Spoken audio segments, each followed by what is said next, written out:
For almost as long as people have walked on Earth, they have looked up at the moon and wondered, how did the moon get there?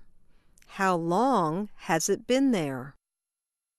Scientists have studied these questions, and now a group of researchers from California have an answer.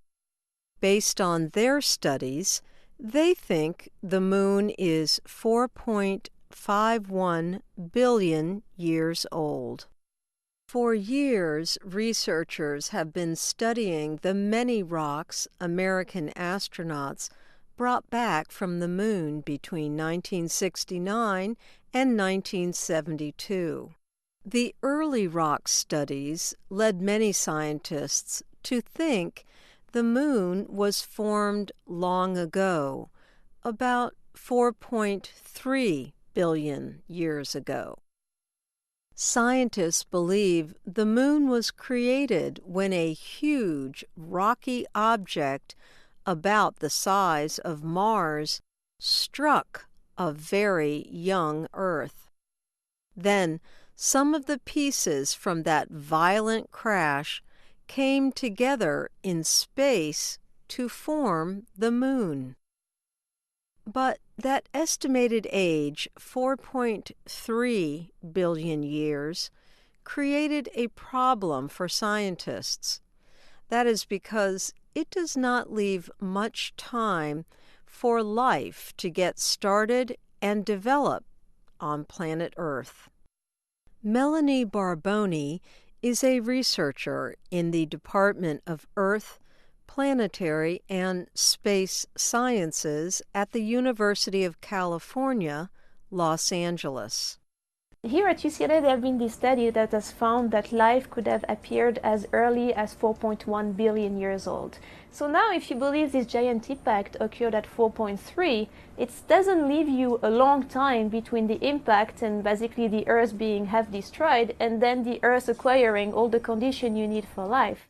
Barboni and other researchers at UCLA wanted a better, more exact estimate of when the moon was formed. They found their answer by studying a moon rock brought back to Earth in 1971. Barboni says they looked closely for signs of a mineral called zircon. And we found out that the moon is actually older. The moon didn't form at 4.3 billion years old, but it formed at minimum, and this is a minimum age, it could even be slightly older, it formed at minimum 4.51 billion years old. She says saving those extra years solves the problem of life on Earth. And this solution gives scientists a better understanding of how life formed here and how it might form on other planets. You have much more time to cool down your Earth, to start, having your plate tectonic things again, generate the atmosphere, generate the water, and then finally having all the conditions met for life. The new information means the moon was orbiting Earth just 60 million years after the birth of our solar system. Noah Petro works as a researcher for NASA, the American Space Agency. He studies the moon at NASA's Goddard Space Flight Center in Maryland. Petro is a geologist, someone with an expertise in rocks. He points out that the UCLA researchers were using a single rock to estimate the age of the moon's surface. He believes that the moon is in the range of 4.5 billion years old.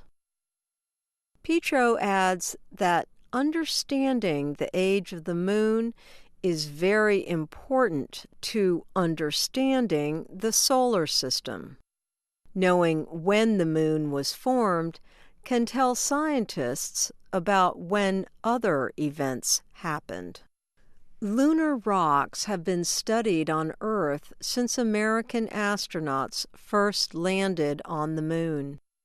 They brought back more than 20 kilograms of the rocks in July 1969. The last American astronauts on the Moon brought back more than 100 kilograms of rocks in 1972. There are still rocks that have yet to be studied almost 45 years later.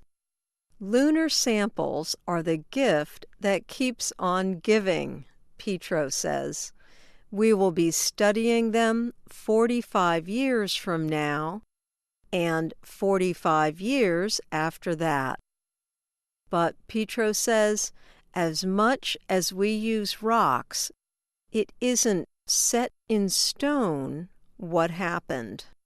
That is because technology is always changing and new methods become available, providing new information from the rocks. Also, answers can be different depending on what kinds of assumptions scientists make and how the information is processed. The rocks contain truth in them. It is up to us to understand what they are telling us, Petro explains. Scientists agree that a huge object they named Theia crashed into the young Earth to create the Moon. But Petro says some evidence does not really fit the model of an impact, like the fact there is water inside the Moon. Water should not be there if the Moon resulted from a huge object striking Earth. This means the model needs to be revisited, Petro says. And that means scientists will continue to study the Moon to find more answers. Currently, Petro is working with NASA's Lunar Reconnaissance Orbiter project. Since June 2009, the space agency has been gathering information from the orbiter, which is circling the Moon. Scientists have seen new impact areas that show where meteorites or other objects have struck the surface. Scientists have also learned that the far side of the Moon, the side facing away from Earth, does appear to be different than the side we see from here. Petro says there is less volcanic activity on the far side, and there is a large crater or impact area there. He hopes NASA will be able to send a probe to the crater to find out why that side is so different.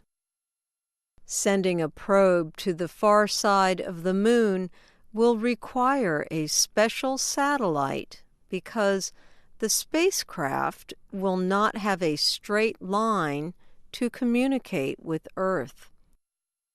China also wants to explore the far side of the Moon.